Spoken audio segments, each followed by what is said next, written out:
국민의힘의 부대표 유정주입니다. 윤석열 정부의 두 번째 국정감사가 시작되었습니다. 이번 국정감사는 윤석열 정부가 더 이상 문재인 정부 핑계를 댈 수 없는 첫 번째 국정감사이기도 합니다. 어제 문화체육관광위원회에서는 문화체육관광부에 대한 국정감사를 실시했습니다. 윤석열 정부는 국정감사를 코앞에 두고 부처의 수장을 바꿨습니다. 따라서 국정감사를 불과 4일 앞두고 임명된 유인촌 장관이 출석했습니다. 제가 어제 국정감사에 참석하기 전에 이런 농담을 했습니다. 업무를 아직 파악하지 못해서 확인해보고 말씀드리겠다라는 얘기를 반복해서 할 것 같다고 말입니다. 역시 예상을 벗어나진 않았습니다. 유인촌 장관은 답변이 곤란한 상황에서는 확인해보고 의원님께 보고드리겠다 혹은 그건 제가 한 게 아니라서 라는 만능 치키트를 넘은 말문맞기를 능숙히 사용했습니다.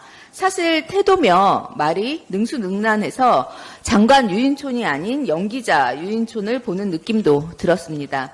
하긴 이명박 정부 시절에 수많은 예술인을 반정부적 좌파라는 말로 낙인 찍고 탄압했던 장본인, 문서까지 버젓이 있는데도 당시 문체부 장관이었던 유인촌 신임 장관은 그런 것은 전혀 존재하지도 않았고 자신은 전혀 모른다 혹은 몰랐었다라고 계속해서 주장하는 것을 보면 당시 직접 고통을 겪은 예술인들을 목격했던 본 의원은 중간중간 소름이 돋았습니다.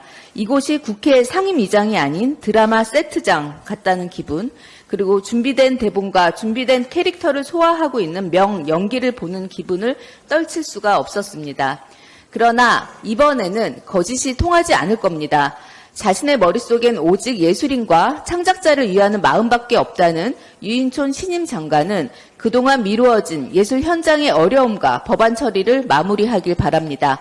정치와 국가의 잣대로 예술을 검열하는 일도 끝나야 할 것입니다. 예술인에게 크게 빚졌다는 마음, 상처 주었다는 마음으로 임하십시오. 또한 윤석열 정부의 인사 공백이 너무나 심각합니다. 문체부만 보아도 실국장급 55석 중 40일 이상 공석이 발생한 자리만 24석입니다. 국립중앙도서관장은 405일 동안 공석인 상태로 오늘까지도 적임자를 찾지 못했습니다. 대통령의 과도한 인사 개입이 인사 공백의 주요 원인입니다. 결국 그 피해는 고스란히 현장 예술인들에게 돌아가고 있습니다. 문체부가 내년도 청와대 복합문화예술공간 조성 사업을 위해 330억 원의 예산을 편성했다는 것은 다 알고 계실 겁니다. 시행 주체는 아직 만들어지지도 않은 청와대 재단입니다. 문체부는 재단의 운영을 맡기기 위해 시행령을 고치고 있습니다. 법 개정을 피하려는 꼼수이죠.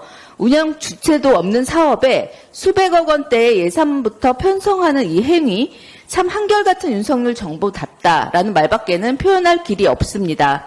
이 사업은 국정감사 이후에 이어지는 예산 상임위에서 더욱 꼼꼼히 살피겠습니다. 또 일본이 후쿠시마 원전 오염수 2차 방류를 시작했습니다. 윤석열 정부는 현재 바다와 어류 등의 방사능이 검출되지 않았다는 것을 대응 방향으로 잡았나 본데요. 방류를 우려하는 과학자들과 민주당은 단 한 번도 핵 오염수 방류 시작부터 어류의 치명적인 방사능 검출이 나올 거라고 주장한 적이 없습니다.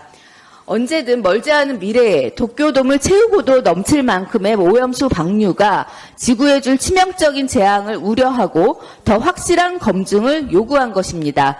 말을 호도하여 안전하다는 주장의 도구로 사용하지 마십시오. 괴담이라고 손쉽게 피해가지 마십시오. 국정감사가 이제 시작되었습니다. 하루도 편한 날이 없었던 윤석열 정부, 남은 기간 꼼꼼히 살펴보고 샅샅이 들여다보겠습니다. 이상입니다. 예, 마지막으로 제가